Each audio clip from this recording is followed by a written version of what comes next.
While Paul was waiting for them in Athens, he was greatly distressed to see that the city was full of idols.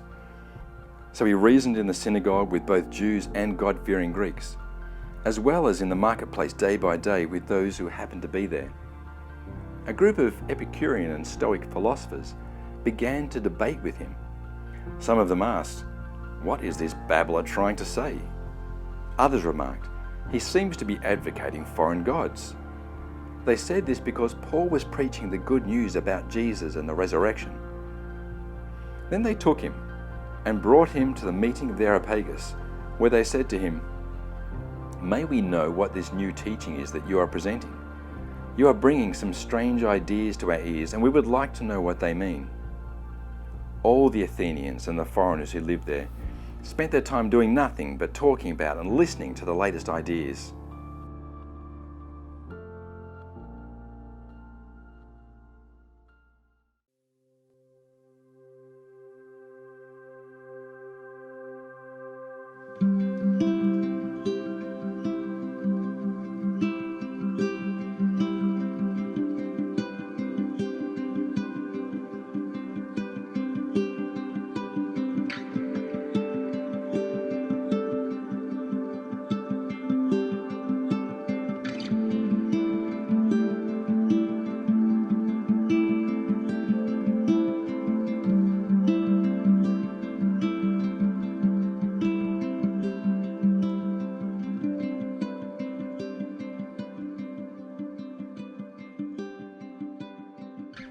There is a sad old tinny tangled in the mangroves just down from here, which I've been paddling past for months. I was thinking, I'm going to salvage this, and also because, well, if it comes loose, it would be a really dangerous hazard in the river. So the other morning, I'm paddling by and I noticed that it's broken loose, and one more high tide and it would be floating away. So it was sort of like now or never. So I clambered out of my kayak into the mangroves, upended it, and got maybe half of the water out of it. And then I had this short piece of rope which I tied it to my kayak, imagining that I could just paddle back home and secure it there. What I didn't really think through, however, was the weight of a half-submerged boat, nor the speed of the tide. So here I am, paddling with all my might, looking pretty silly. The neighbours are probably laughing at me, realising that it really wasn't working. I wasn't moving the boat was moving me, or more accurately, the tide was moving us both in the wrong direction. It was like this tinny didn't want to be rescued, and things went from bad to worse when the knot came loose and the boat starts drifting away on the tide. So as a last resort, I used my kayak as a battering ram and eventually push it back into the mangroves where it still sits today. I might try and rescue it again, but I probably won't use a kayak as the rescue vehicle next time. And I got to thinking that our lives are a bit like this picture. The tinny is our different attachments and pursuits and dreams in life, the things that we must have, that we must hold on to. The tide is the unrelenting pull of the culture that we are in. And we are like the helpless kayaker, either paddling freely regardless of the cultural tide, or weighed down and dragged along with it and all of our attachments. And as I look at Athens in Acts chapter 17, I see that what Paul observed was a tide of idols and ideas, a city of people with strong attachments to religion and reason. It's as if it was written for you and I today, which it was. And I think you and I can find ourselves in this story, and it certainly raises the question, are you free? Or is the prevailing culture taking you and your attachments where it wants to go?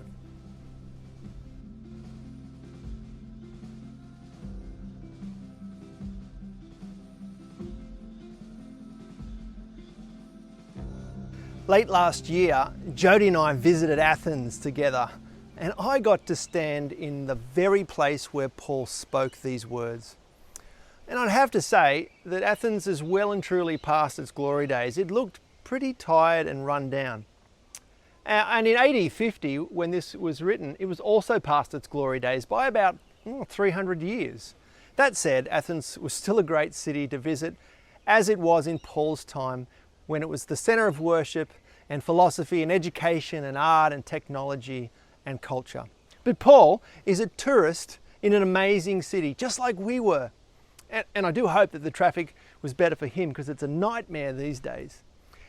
Now, as his custom, we read that he goes to the synagogue and then to the marketplace, and then he's either invited or possibly required to speak at the Areopagus, which is kind of like centre court for the Athenian pastime of philosophical debate and law, where Athens' intellectuals and the elite would congregate.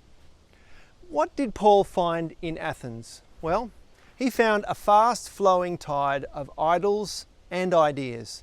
This week, let's look at the idols, and next week, let's look at the ideas. From just about everywhere in Athens, you can see the famous Acropolis, the centerpiece being the Parthenon and the temple of the goddess Athena. By Paul's day, it was 500 years old, but the mythology was much older. And the mythology of Greece was a world of gods who controlled sky and earth and water and war and love and art and fertility, in fact, every aspect of mortal life. Like Athena, these gods were revered and prayed to in the pursuit of the good life. In Athens, the gods were big business, with temples or shrines in every corner and in every home. Belief in the gods was the only socially acceptable path. It was the tide. And atheists, well, they couldn't be trusted to honour agreements or conduct business, so it wasn't really cool to be an atheist. And as I said last week, this kind of transactional way of relating to God or the gods seems to be hardwired into our hearts. Not just in ancient history. We sacrifice to all sorts of idols for some gain today. You might say, no, I don't. I wouldn't be caught dead sacrificing anything to anyone. Okay, so maybe you don't pay for a fluffy four-legged creature to be disemboweled or offer prayers or incense before a glistening marble statue. We're far too humane, much too sophisticated for that. But I wonder if we have just swapped the name tags on the idols. Let me give you some examples. For example, the Greek god Adonis was the god of beauty and desirability. Now, getting an enviable body is a multi-billion-dollar industry that people become obsessed with attaining. The fitness industry is worth $2.5 billion in Australia per annum. The cosmetic industry, $6.5 billion, and another billion for the cosmetic surgery industry. That's $10 billion a year in Australia on looking good. I think you could say that that's being high maintenance. Or Aphrodite was the god of love. People make great sacrifices and compromises in order to find love or a partner. Or Eros, the god of sex. Hello, I mean, estimates of up to 30% of all internet traffic is porn related, and 3 out of the top 10 sites visited in the US are porn sites. Or Plutus, who is the god of prosperity. People make massive sacrifices for a certain address or design a brand or lifestyle to impress. Or Apollo, the god of art and music and divination. I mean, how people worship their celebrities and their social influences. Or Ceresus, I think that's how it's pronounced, the god of chance. You know, Australians gamble nearly $250 billion a year. Or Dionysius, the god of wine and partying. Aussies spend $14 billion a year in the bottle shop. I think you're probably getting my point. We still have the same idols. We just don't carve them from marble anymore. Rather, we post them on our Instagram and call them self-improvement or hashtag living my best life. I might be showing my age, but as Bob Dylan sung, you are gonna have to serve somebody. And friends, everybody is worshipping something or someone, something that if they lost it, they would be devastated. Maybe it's your career, or your home, or your family. Maybe it's your attractiveness. Maybe it's your abilities. Listen, there is nothing wrong with valuing these things. They are good, but they become idols when, as Tim Keller puts it, they get elevated from being good things to being ultimate things. When we promote them to the place of being our source of our identity and our meaning, and that our life would feel like, well, it's over without them.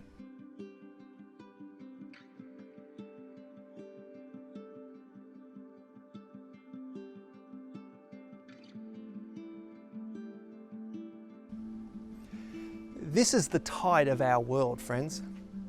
And under every person and under every community and every culture are powerful idols driving us.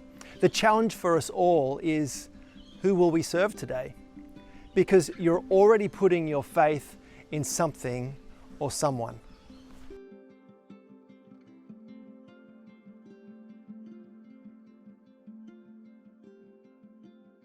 Paul saw all this, and it says that he was greatly distressed because, as his argument goes from verse 24, the God who made the world and everything in it is the Lord of heaven and earth and doesn't live in temples built by human hands.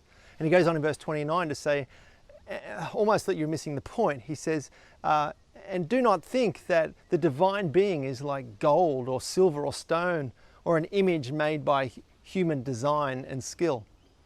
See, Paul's looking and he's seeing that people are so immersed in the culture, so weighed down with attachments that they don't even realize that they are totally invested into an assortment of man-made counterfeits, frankly, that neither satisfy them nor save them. And all their devotion and all their religious activity was misplaced, as can ours be. Just as Paul walked the streets of Athens with fresh eyes, maybe today you need fresh eyes to see what's driving you. What are you so attached to that you are terrified to lose? Can you see any idols in your life? Can you see that they promise much more than they can ever deliver? Look, it may be terribly hard to answer this because our idols appear so normal in the culture around us, which is why we actually need God's revelation and we need other people to be honest with us.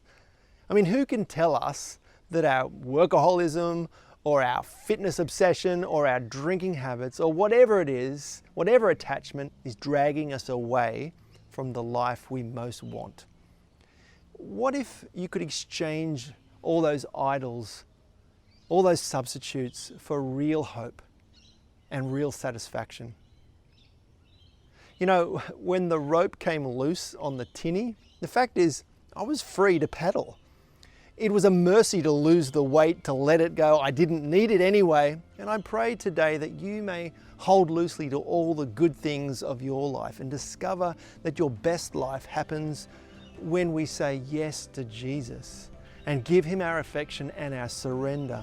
That there is freedom for you today in and through Jesus. If you'd like to talk to me about faith or connect with us at GRLC, we would love to hear from you. And you can contact me at care@grlc.org.au. Hey, thanks for joining me. Would you pray with me this moment? Jesus, I thank you that you're the real thing, and that where all of our substitutes may be good, you are great, and you can satisfy and you can save in a way that nothing else can. Pray that each one of us listening to this today, maybe for the first time, would recognize that everything else doesn't stack up and that you are the answer to all their hopes and all their dreams. And I pray, Jesus, that we might choose you and learn what it means to worship you with our lives. We ask this in Jesus' name. Amen. Thanks for joining me again. God bless. See you next week.